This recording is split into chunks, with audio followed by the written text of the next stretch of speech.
At sa ngayon nga po, dalawa pa rin bagyong minomonitor natin. Yung isa po nasa labas ng Philippine Area of Responsibility.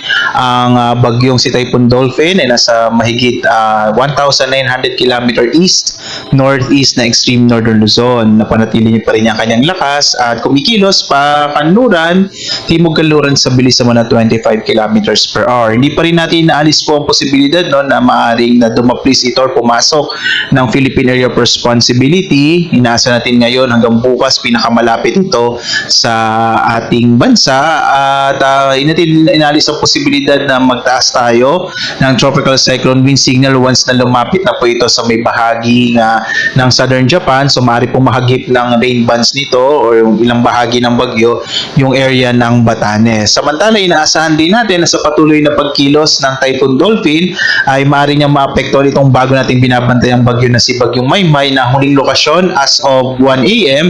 ay nasa 140 kilometers west-northwest ang Bacnotan sa La Union.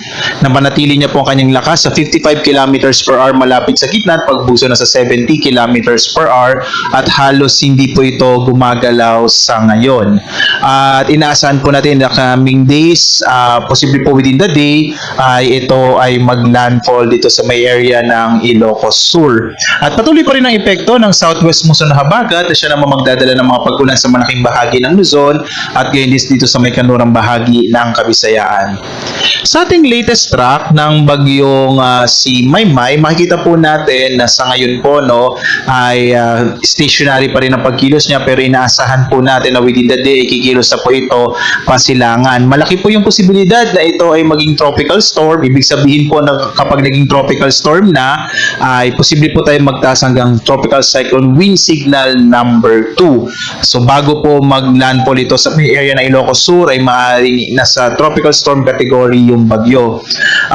By tomorrow po or mamaya pong 11 a.m. nasa 95 km west-northwest na po ng Bacnotan sa La Union yung sentro ng bagyong Maymay at mamayang 11 p.m. naman po ay nasa malapit na po ito sa Candon City. Kung medyo bibilis pa ito, posibleng mag-landfall na to mamayang hapon o sa gabi.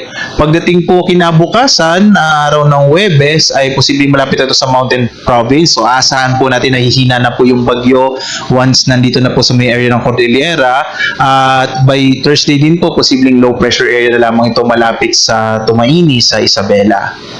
Signal number 1 pa rin po sa Ilocos Norte, Ilocos Sur, La Union, Pangasinan, Apayao, Abra, Kalinga, Mountain Province, Ifugao, Benguet, Cagayan, Isabela, Quirino, Nueva Vizcaya, northern portion ng Zambales, gayon din dito sa bahagi ng northern portion ng Tarlac, northern portion ng Nueva Ecija at northern portion ng Aurora.